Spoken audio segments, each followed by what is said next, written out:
glad to see you all here this fine morning and our march through history. And today's topic is Revolt and Revolution.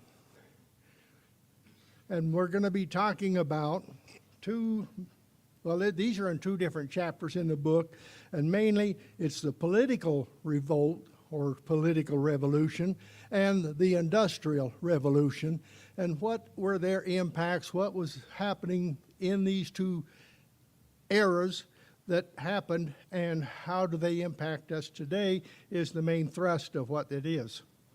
Now, the political revolution that started the French Revolution, it saw Christianity pretty much displaced from French history, but it didn't achieve a total removal, but it did create an atmosphere of instability amongst the church people in France. And it also the French Revolution started revolutionary movements throughout Europe. And these movements were to repeat. That's an L, not a T. They sought to repeat the success of the French. And this created serious difficulties pretty much across Europe for the churches in the many parts of Europe. But in the Industrial Revolution, it was of a different nature, and it brought a lot of the people from the villages into the towns and cities and the factories. But the churches, they couldn't ignore this new problems that was caused. And what these new problems is people moving from the villages into the cities and not enough houses or rooms into the cities. And the rapid rise of these numbers of workers moving in, they created some problems in these industrializing countries such as France, Britain, and Germany. We're going to start off talking about the European Revolt. By the end of the 18th century, revolution was in the air pretty much in the whole, pretty much in the European world, including America, because the American colonists had just declared their independence from Britain, and a dozen or so years later, the French Revolution erupted into France, throwing that monarchy that had been ruling for centuries out. And these events set the scenes for other people that was disgusted or are not too happy with their government to say, well, we can do the same thing. So this French Revolution and that destruction that followed it, of course, as any movement does, it did bring a strong conservative reaction against it, because there's always two sides of every discussion or two sides of every thought. And most of this century, the 18th century, we're talking about the 1700s, was characterized by this ongoing battle of ideas between the liberals and the conservatives.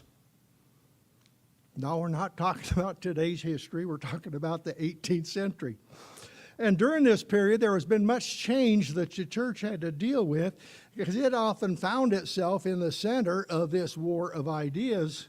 And there was church leaders that opposed these changes, there was church leaders that wanted to ignore these changes, and there was church leaders that embraced these changes. Let's just start talking about where it started up in Europe. Next week, they're going to be talking about this same topic, I believe, in America. So we're centering on Europe and in the Industrial Revolution there.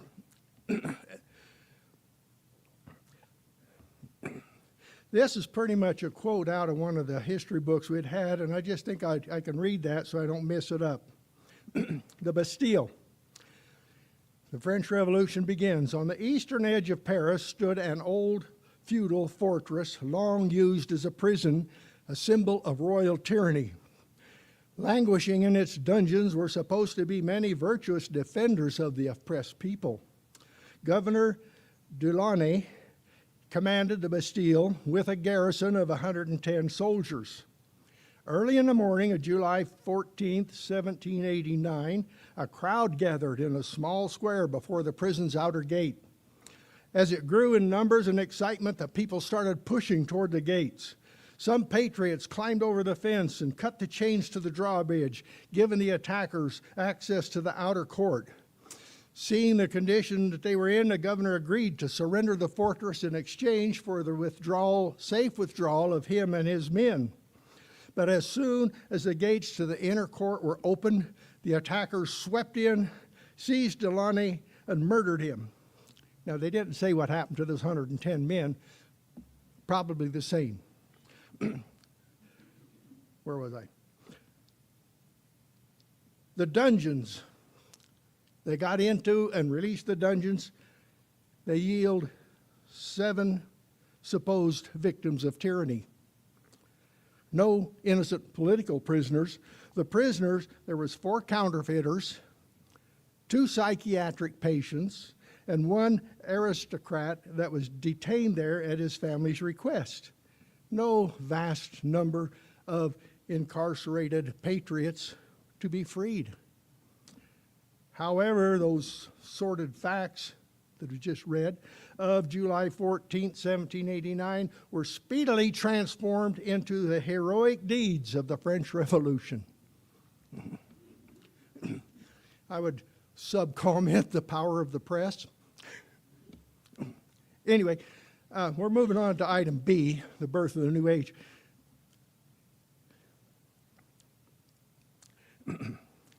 The historians looked at this event in France as the birth of this new age, and this age they call the age of progress, pretty much from 1789 through 1914. And this Bastille, as I said earlier, was a symbol of that old regime, a symbol of the absolute rule of the monarchs and of this traditional feudal society. And that society, traditional feudal society, consisted of the church, the wealthy aristocrats, and everybody else. That's what society consisted of back in that time. And that crowd out in front, they was a symbol of this new age, this new progression, and demands for the rights of everybody else. See, the popular belief in the crowd was that this was the beginning of progress toward a better world. Even though the tumult, the bloodshed, the rioting raised some ethical questions amongst some of the people, few doubted that history was indeed moving ever onward and upward, and our human race was getting closer and closer to growing better and being happier. At any rate, that was the mantra that was put out at that time. And swept up by currents and counter-cross currents, Christians found it hard to know which side of this do we need to be on, which way do we need to go. The Protestants felt the impact of the changes, but they weren't the bullseye of the target of these changes that was coming in, because while they were part of Christendom, they really weren't part of that Catholic Christianity that was the dominant force in the elite. But the Catholic Church, it found many of its privileges, of its authorities, its advantages being swept away by this tide that's coming in. And the Catholic Church struck back, as she had always done, by doubling down on the authority of the church and the Pope. See, the democratic gospel that was being spread during the French Revolution, it really rested upon more on the glorification of man than upon the glorification of God. And in resting on that gospel of the common man, the Catholic Church, resisting it, they tried to turn back the clock. Let's just go back to the way things were. That was pretty nice. A quote from the book: "She tried to erect a fortress on the road of progress, and the masses of secular people simply just passed by on the other side." The Catholic Church saw more than the Protestant churches did, that the devil, if it's to his advantage, will become democratic. You see, 10,000 people telling a lie don't make that lie the truth. And that's an important lesson, hopefully, that we have learned through the years and continue to learn. Just because the majority says so does not make it so. And the freedom to vote and the chance to get an education doesn't indicate the arrival of utopia. See, the process of government, the rule of the majority, can often mean the oppression of the minority. Relinquishing control to the fickle mood of the majority rather than to the reasoned leadership isn't really progress of any sort. So with that, some seeds of the revolution were already planted and were starting to sprout and grow. Before the French Revolution, as I said earlier, the church had basked in the glory of the old order. For thousands of years, she had sanctified the society of feudal Europe. She gave blessings to the rule of the kings and to the marriage of the nobles, giving little thought to the powerlessness peasants and the growing middle class. Noble birth, holy calling were of a better, more important and greater consequence than anything about intelligence, achievement, or accumulation of wealth. See, the nobility and the clergy at that time made up about 20% of the population, but they in fact controlled nearly half the land and all of the positions of government. And the peasants were staggering under the load of taxes, heavy taxes, including both taxes to the state and taxes to the church. And the middle class were they had wealth without responsibility, and they had intelligence without authority, and they had the ability without recognition.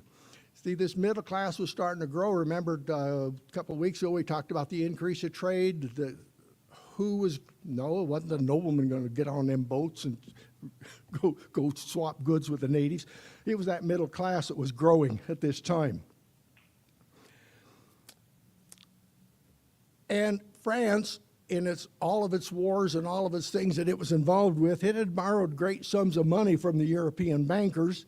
And to cover it over so that nobody really knew about it, they had falsified records to hide the state of finances from the people. In addition, the people saw this high living amongst the church officials and the government officials, and there was a series of bad harvests amongst the major industry of France, the wine industry. This all contributed to this atmosphere of restlessness between the haves and the have-nots. Growing tension coming. So we come to point D, where the revolution fever spreads. Not only in France, but country after country felt this fever of political unrest. Radical politicians challenged the established order, and they basically all had the same demands. They wanted the right to participate in the politics and the government.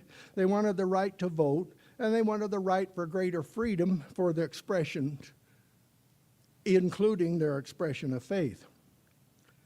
France's King Louis the XVI, that'd be 16th, he tried to cool off this fever by convening this thing called the Estates General, and basically, I think, passing off the problem to them. But what the Estates General was this was an assembly of the three traditional divisions of the French government: the clergy, the nobility, and the common people, or as Ed said earlier, everybody else. Controversy sprang up immediately when this group met together to try to solve the problem, because this group had not met for over 175 years previously, because the king took care of everything because he was the absolute ruling authority, and the powers of this body, even though it had been established, had never been really clearly defined. They didn't have it set out who's to do what to whom and when. Well, as they started going, the clergy and the nobles, that's two of those three estates, they wanted, let's have one vote per estate. Indeed, that would make counting of the ballot a whole lot easier, but it also would give these guys an immediate majority. The common people weren't that common and weren't that dumb. They wanted one vote per person in the assembly, and that, they felt comfortably, would give them the majority. So they took this proposal to the king, and he rejected it. So they says, okay, we're going to leave the Estates General Assembly and go form our own National Assembly. I thought that was an interesting highlight of how to solve your difficulties. Take your ball and go home. Well, back to the Bastille, when the mob stormed that, it became clear that the crown was no longer able to control the people. From then on, the populace or the people really needed to be considered a viable political force, something that had to be dealt with one way or the other.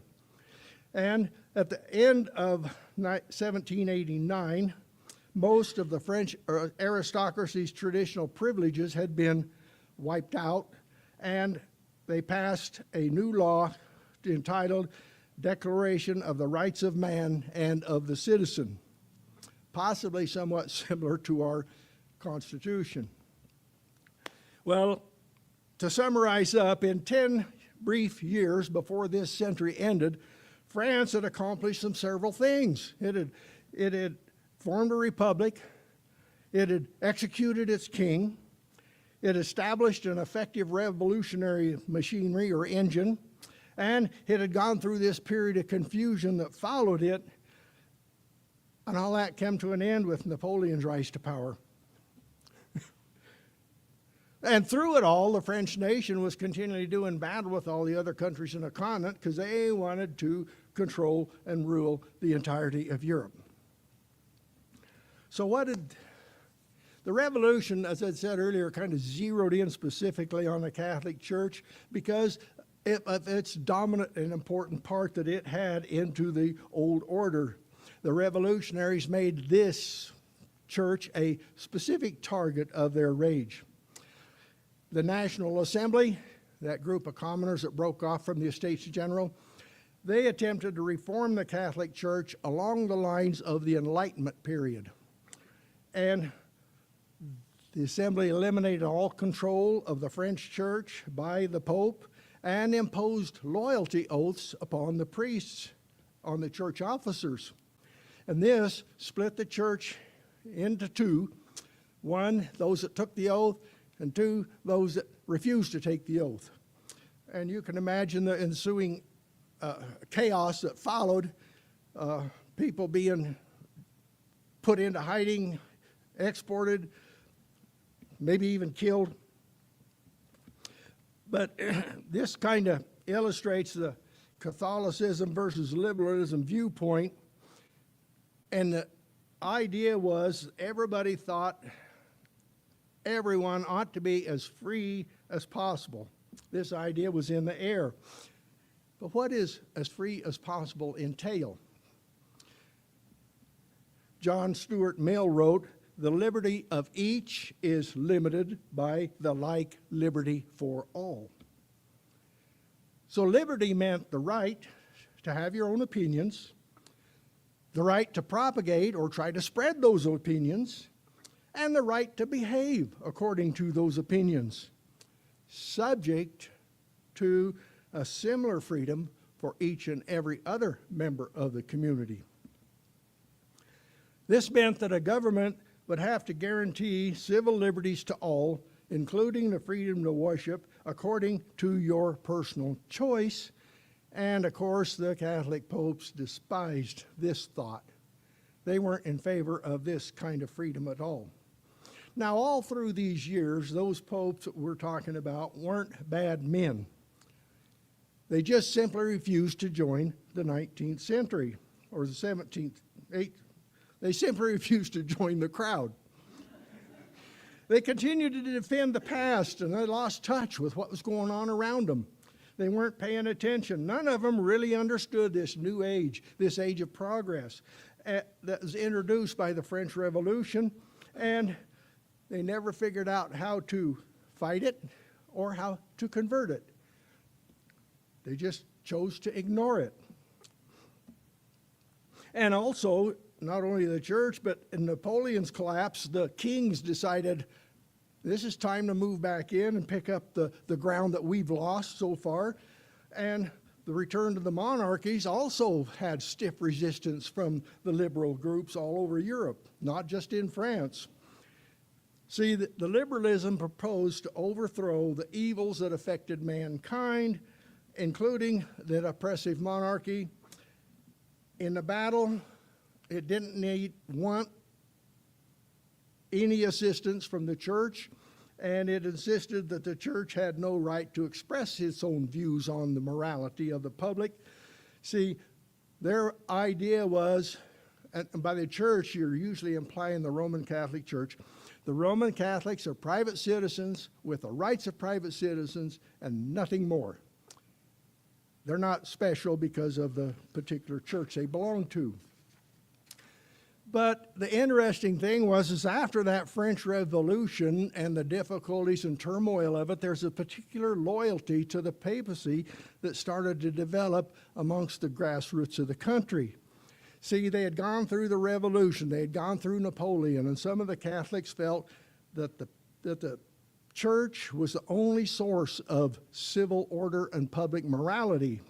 And only the popes were capable of restoring their disordered society, and only a clergy or the priests, independent from the state, led by an infallible pope, would have the power and the prestige and the strength to protect our spiritual freedoms from the tyranny of political power.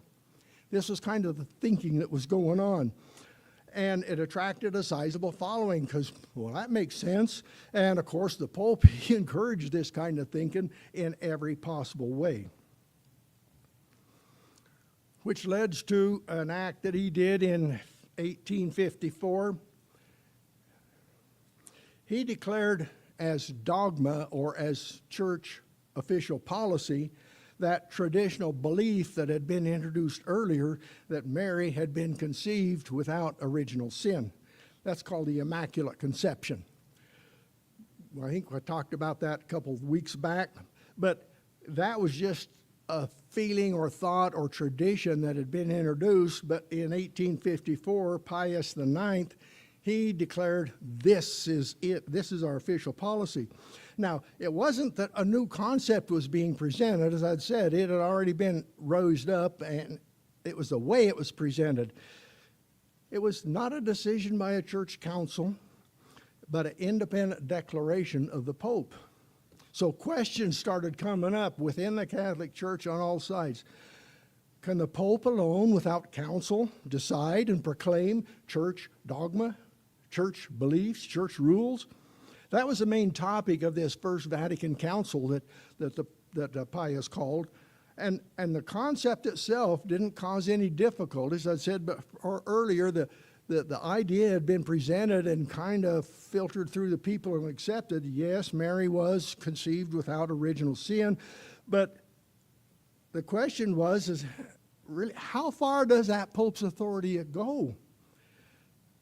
Can it be expressed independent from the councils, from this college of bishops?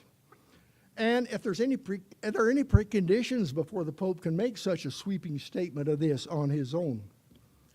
Well, after some hassling and arguing and taking of votes and sending people home that didn't vote the right way, the council passed or accepted the Pope's proclamation, and doing so set into motion two fundamental truths within the church itself, not capital T truths. First, since the Pope was a successor to Peter, the apostle, he exercised full and direct authority over the whole of Christendom. Second, when the Pope makes a decision, it's infallible, immutable, and doesn't require the consent of the church. This decision has shaped the lives of Roman Catholics for generations to come. You see, surrounded by the hostile forces as the church, Catholic Church was, of liberalism, of socialism, of nationalism, they chose to withdraw behind the fortress walls of an exalted and infallible Pope. Fortresses do have disadvantages. They grow stuffy. They don't allow any enlargement of thinking. And after a time, you start to imagine that the only world of any importance is that world that's within these walls.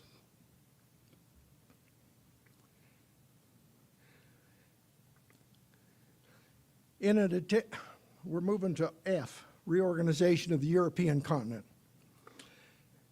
The Enlightenment and the Revolutionary Wars provoked a new wave of thinking in Europe, and at the same time, the monarchs, the old kings, that they felt their only hope was going to be in reasserting their divine ordained rule in their divine bestowed countries. And to do that, they would have to restore the authority of the church to grant and support that divine ordination. So in 1815, those great powers got together and established the borders and governments of the New Europe at the Congress of Vienna. Now, when I read that and saw the map of the New Europe, I thought, wait a minute, we're changing maps here now. I had to announce it because you may not recognize it. To me, I'm not seeing a whole lot of difference, except maybe some of the colors, between the maps of 1815 and the map of 1648. I think they did it with smoke and mirrors. But anyway, back to our list. G, the barricades start crumbling. The year 1848 was a monumental year in European history because that's what they call the year of the revolt. There's first some rumblings. There were some liberal uprisings in Spain and Italy, but these were easily suppressed because Spain was predominantly Catholic, and of course Italy was also.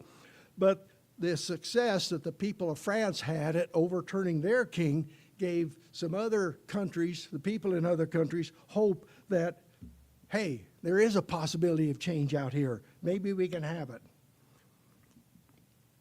So then comes what they call the turbulent year of 1848.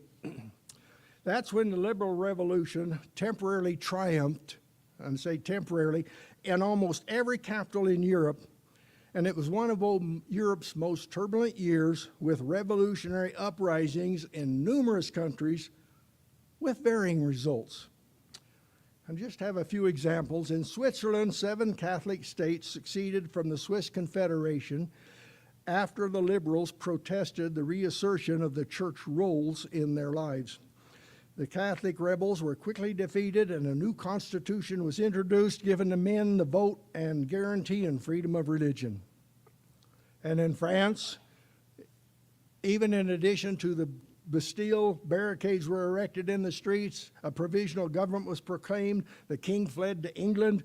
This one got away with his head in place. And presidential elections resulted in an election of Napoleon's nephew, Louis. But Louis soon dissolved the legislature and proclaimed himself emperor. So, round 2 for those poor Frenchmen trying to get a republic going.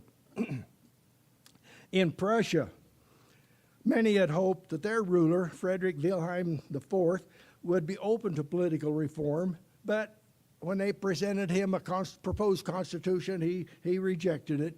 Street fighting erupted in Berlin, and the king backed up, lost his nerve, and promised immediate concessions. They published the Declaration to the Rights of the German People, similar sounding title, isn't it?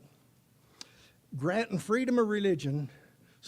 But as in France, that revolt wouldn't be long lasting, because by 1850, the new institutions promised to them by Wilhelm had vanished, and by 1951, that famous Declaration of Rights was annulled. We undid that law.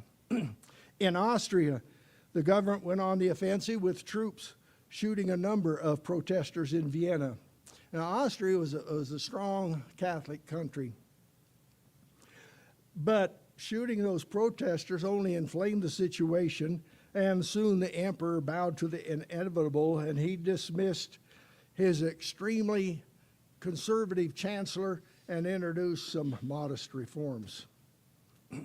In Italy, it was a little more complicated, because in Italy had a lot of separate states. Some of them had kings, some of them had emperors. But in the middle of Italy was these things called papal states. And that king and emperor was, of course, the Pope. Pius the Ninth did make some reforms for the Papal States. Initially, he thought, hey, this guy's coming over to our side, and we're going to finally be able to unite Italy with into one nation. There were some new concessions of the northern states of Piedmont and Tuscany, Naples in the south, and the Papal States. New concessions, giving them some more liberty, more freedom. And in Venice, they forced out the Austrian troops, and a republic was declared into Venice, while much of the area of Lombard rose against the Austrian rule. And the Pope seemed to support these efforts. At least he didn't denounce them. And many people took this Pope's stance on this as support for a united Italy. But when the other northern states started showing a willingness to support Venice against Catholic Austria, the Pope changed his mind.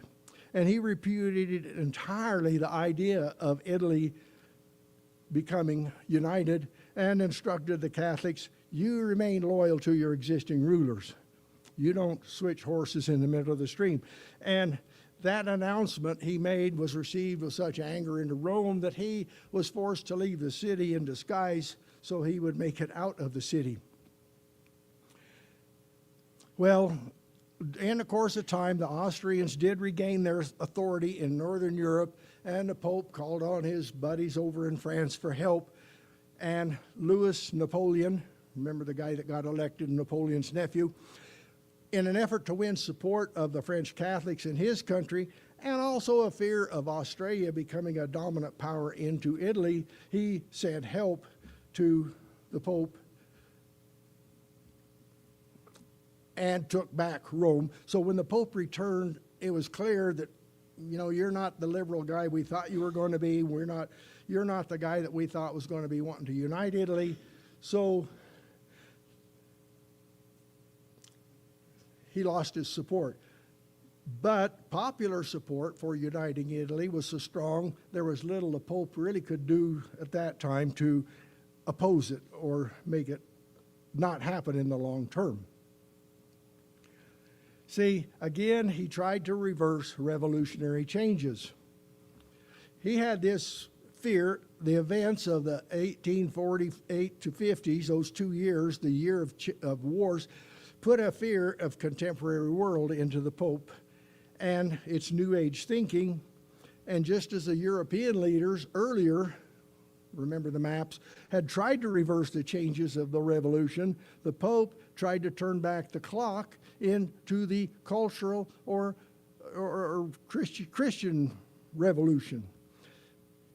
And his reaction to this loss of power, again, was to emphasize his spiritual infallibility.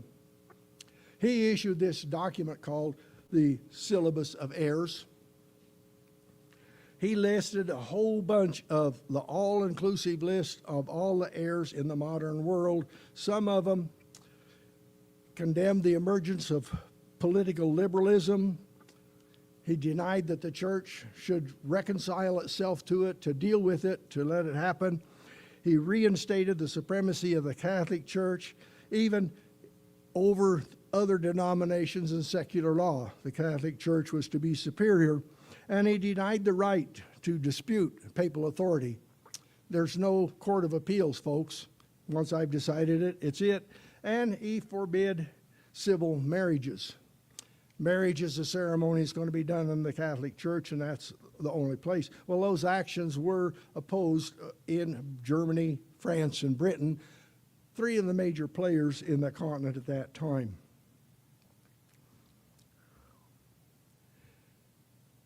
Which brings us to number H, specifically Germany, Bismarck's Germany.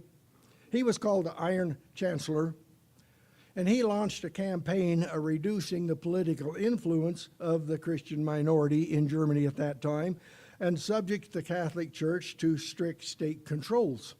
It was called a Kulturkampf, German for culture struggle. It was a fierce political and ideological conflict between Pope Pius and Chancellor Bismarck. So what were some of these reforms, just to give a flavor of what the Bismarck did? His administration passed a series of laws to strip the church of its traditional powers. One of them was called the pulpit law, prohibiting members of the clergy from preaching about political matters or criticizing the government from the pulpit. Can't do that anymore. School Inspection Act. He abolished the church oversight of the schools, placing all public and religious education under strict state control. He expulsion of the Jesuits. He banned and dissolved the Jesuit order across the German Empire, viewing them as papal agents. And he passed a thing called the May Laws, and I'm not sure what the May part was about, but it gave the state veto power over church appointments and mandated that the priests be able to pass state exams in literature, history, and philosophy. And compulsory civil marriages. The church was stripped of its monopoly over the marriage registries and made secular civil marriage legally mandatory, and was called the breadbasket law, cut off all subsidies to the Catholic diocese and churchmen who refused to sign that pledge of obedience to those state laws. So there are several laws that he had passed just to, and why did he do it? Well, he was concerned about the Catholics in Germany being more loyal to the Vatican than they were to Germany. And when that Pope published his idea of he's infallible in Germany as well as other places, they saw that as too much intrusion into the secular affairs. And also, the Catholics in Germany formed a political party which started growing and gathering in strength. And these were some of the reasons that he established this Kulturkampf. But the problem was it backfired. Rather than fracturing German Catholicism, it achieved exactly the opposite results. It sparked massive civil disobedience. It brought the Catholic hierarchy and lay people tighter together, more solidarity, if you will. It energized the voters. And remember, I said this Catholic party had formed. They started winning seats in the parliament. And hundreds of priests, as a result of this, being fined, jailed, and exiled, created this atmosphere of martyrism. Instead of them being killed as a punishment, they were elevated to this platform of martyrdom. Well, recognizing the campaign was a political failure, Bismarck said, I need to change my strategy. And I don't know if luckily or not, but the death of that uncompromising Pope Pius and the election of the more diplomatic Pope Leo give him this exit ramp to get out of this thing with. And during the next 7 years, he systematically rolled back and repealed almost all that anti-Catholic legislation, although the state did retain control over the school inspections and civil marriages. See, during this period of time, there was many changes that both for the Catholic and the Protestant denominations to face. Christianity had been forced to acknowledge and deal with the world is changing in philosophy, in science. How do we change with it and still remain true? Universal belief in God was no longer a given, taken for granted, and the citizens are no longer prepared to do what they were told to do because the church told them to do it. They started rationalizing and thinking for themselves, good or bad, but they started doing it, and it had to come to understand, the Catholic Church had to come to understand that it no longer had the monopoly, it no longer had control of belief or morality of the people of its country. And I think it still thought of that church as we are the church of the country, therefore the country is of the church. Remember that thinking way back earlier when the king converted, everybody converted? I think that was kind of hanging around on the time. Protestant churches as well, they had to face a reduction in their role. See, as they pushed the Catholic Church out of the church-state separation idea, the Protestant churches were involved in this as well, and they had to face a detachment from the state and state support. So they were no longer, either the Protestants or the Catholics were no longer able to just simply impose itself on the people or to suppress their opponents. That was no longer an option on the table. Christianity has now become a matter of the individual conscience and not as a state or a church dictate.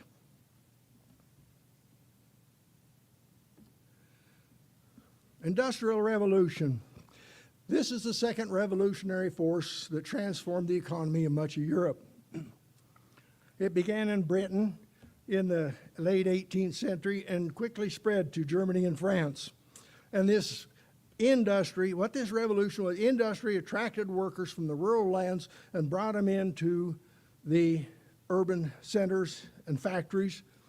And bringing all these people off the farm into the factory had a result that there was some perceived injustices to these workers that was moving in, housing, accommodations, that kind of stuff, which resulted in strong demands for political reform or revolution. You're going to either change the way you're treating these folks or we're going to have a fight on our hands, boys. And these social changes helped to popularize this concept called nationalism, that we are now part of a country rather than part of a kingdom. We see ourselves as being a nation rather than a village.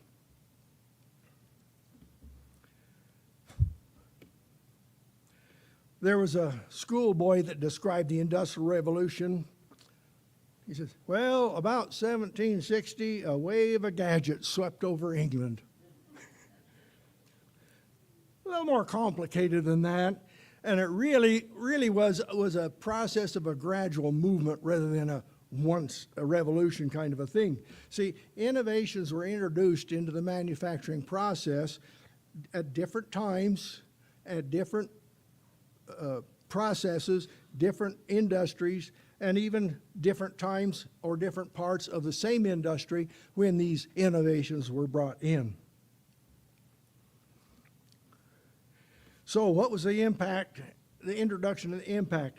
As I said, these were grassroots changes. The Industrial Revolution wasn't something mandated from the top down. It was something that grew from the bottom up. And it was by consent. Well, at least by consent of the factory owners, which were mostly middle class, and their financiers. They were okay with this. And it was stimulated by this increased markets caused by this increased trade we discussed 3 weeks ago, and the increased population. Instead of people growing and eating their own food on their own farm villages, they were now into town and had to purchase it somewhere, starting more and more commerce going on. And also, technical innovations were needed to make up for that scarcity of appropriate labor in these factories.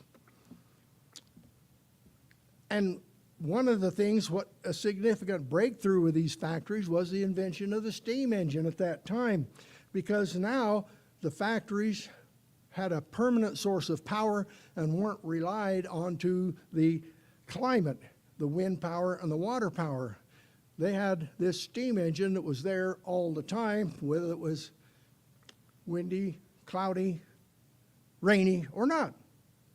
But the cost of that steam engine, it set a minimum size that factory would need to be, a scale it need to be cost effective, and it set a minimum efficiency of operation that had to go on in that factory for it to be cost effective. Another thing that come in, the canals and railways also give these factories freedom of where they were going to locate. They didn't have to be in a place of where their raw materials were anymore, or where their market for their finished product was going to be. But there was a tyranny of the machine called from the farm to the factory. Industrialization did bring jobs for these people in the villages that suffered bad harvests, suffered a little bit of poverty, but they really didn't see this as a great advantage. Hatred for the factories was not because of their long hours and their low wages, as sometimes portrayed. Long hours and low wages was a part of farming life. And not just in the Middle Ages either, I can swear to that. Long hours, minimal return, women and children working in the fields to make ends meet. That was a normal part of farming operation. My earlier comment was, I grew up one of 7 kids on a farm, and we were the labor force, which made me realize the importance of getting an education.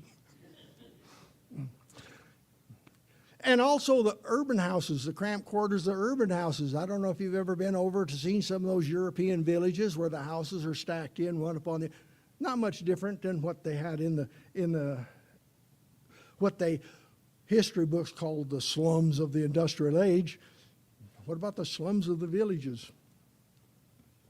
What the problem was is their natural rhythm of life was broken.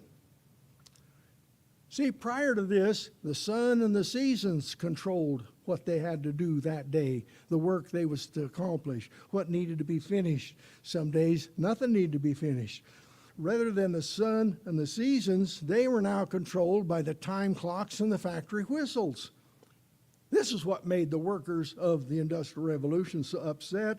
The emphasis is now on precision, standards, economy, avoidance of waste, rather than this freedom of being out on the farm and stopping and smelling the roses. Somewhat like our back to nature urges we have today, but I don't know if anybody ever really successfully goes back to nature after they've enjoyed what civilized society can offer them.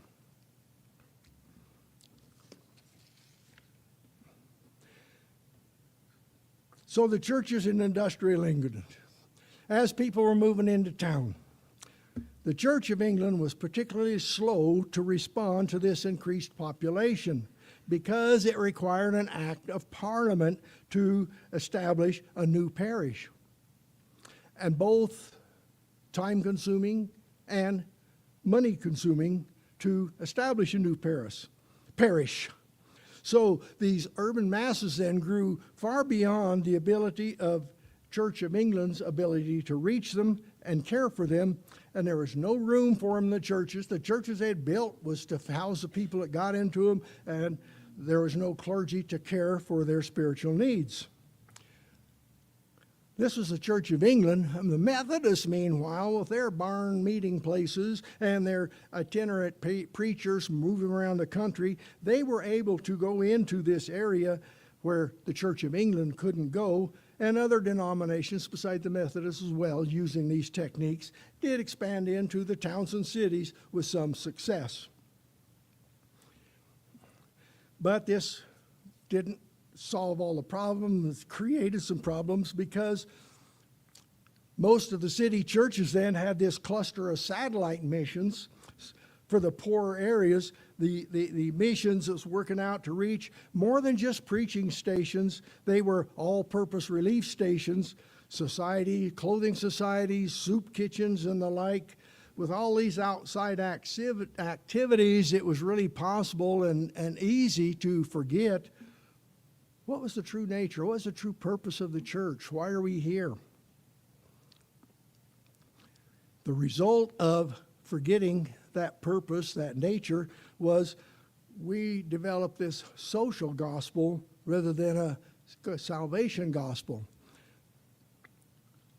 The minister then became this organization man to put in these soup kitchens, these clothing stores together, this food bank together, rather than his job as a pastor of that local body of Christ. So then you had a lot of societies outside, maybe attached to, but really outside of the church, doing this whole galaxy of ministry activities. And they seemed to be getting out of control as they were starting to let liberal ideas and thoughts creep into their methods, creep into their way of doing things. And Also at this time, the first rumblings of biblical criticism started echoing out from Germany, bringing up this idea of, is Scripture really true? Is it really a certain authority, or is it kind of just some guidelines? These things, I think higher criticism is called, that they start questioning, is this really something? So people started then, if we're not sure what our purpose is, if we're not sure that the Bible is our true authority, then where are we going to put our faith in? How about the church itself? How about the sacraments? How about the things that we do in the church? They are the things that we're concerned with and important. And I lost my place. Yeah. Also, at this time, started becoming a concern about opposition to slave trade that was starting to develop. And the British trade depended so much on slavery that intense opposition comes. So here you had another front for the fight to go on. And the movement, abolition movement, developed some new, reason I'm bringing this up, a new style of political opposition, pressure group tactics. What you do with your propaganda or truth, whatever it may be, you spread this widely amongst the public, you impact public opinion, and then this public opinion impacts government officials. This was a new tool that they had found. We're always finding new tools, aren't we?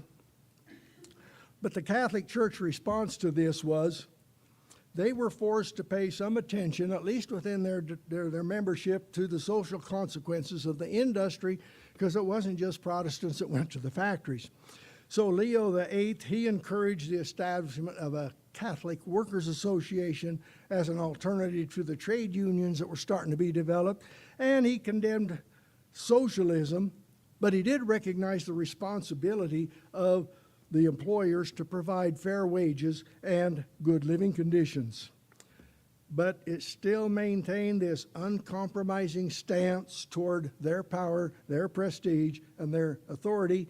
And his success, Leo's successor, Pius X, continued this reactionary tendencies of his predecessors. And in doing this, he broke off relations with France over France's anti-clerical laws. It didn't say what he did with Germany according to their culture conf, but I'm guessing that that was a thumbs down as well as far as the papacy was concerned. Meanwhile, what did the Protestants do all this? As I said earlier, they had their soup kitchens, they had their clothing stores, and they had their aid to the poor and the needy.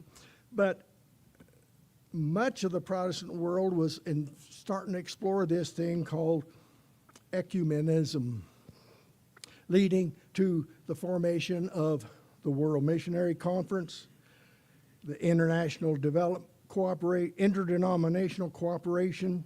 This was promoted as the Evangelical Alliance, whose purpose was to enlighten Protestantism against the encroachment of popery and the interests of spiritual Christianity. Also at this time, the first branch of what was to become later the Young Men's Christian Association. I almost thought about doing but no. And also the World Student Christian Federation was brought together various university interdenominational groups. I think it was probably the start of the let's all just get along movement. That's my reference to the coexist bumper stickers. So, what does all of this have to do with us today? Many congregations,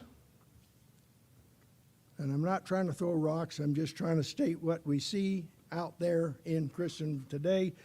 Many congregations, we see the harvest of the seeds of thought that were sown during this period in our church thinking. Many congregations see in the area of social reform, the church exists to feed the hungry, clothe the naked, house the homeless. Yeah, Christians are supposed to do that, but is that the prime purpose of the church? Political reform. The church needs to go to battle to get legislate morality, to get the proper people elected. Yes, Christians are supposed to be involved in the politics, but is that the purpose of the church? And then we get to the area of Scripture authority. We question Scripture. We allegorize Scripture. Liberal beliefs are brought into the church. They don't have it anymore, but I saw a sign, I won't point my fingers, in front of a church that was, "This is a religion for our time." Said it's not there anymore. I got a picture of it if you want to see it. And I thought, give them an A for truth. They were a religion for our time. Evolution, it's accepted. Creation is rejected. Scripture gets reinterpreted to accommodate for these millions of years, these long ages. Somewhere they need to fit in, so we will shoehorn them in somewhere. And we continue the myth that the dinosaur age was millions of years ago before man. All that death happened. Don, you're on the wrong topic. And Genesis, especially chapters 1 through 11, is regarded, these are just stories just told to the kids to answer their questions because we can't think of nothing else. These are some of the things that you see in, and then that last one, when we were in St. Paul attending a Disciples of Christ church, we heard that pronounced from the pulpit by the minister. Genesis was just stories. Anyway, we need to understand where this thinking comes from. What's the background of it? What planted those seeds of that kind of thinking? Not to accept that thinking, but to understand where it comes from, you're better able to talk to the person that has that kind of thinking to help nominal Christians become committed Christians, to firmly establish them into the biblical truth. And we need to avoid the errors of the past so we don't repeat them in the present. As I've said several times up here, this list is things that Christians should do, but are they things the church should do? And my answer is no. What the church should be doing is preparing the Christians to go do those things. Will you join me in a word of prayer? Father in heaven, as we look back over history, help us to see, to understand what the errors were. Help us to see and understand what the victories were and how you have worked through that century to keep the word of truth available to us today, that we can see what it is, and keep our eyes focused on our true meaning, our true purpose, and not to get caught up in those side issues that, yes, they're important, but they're not as important as us becoming conformed to the image of your Son, Jesus Christ, our Lord. Amen.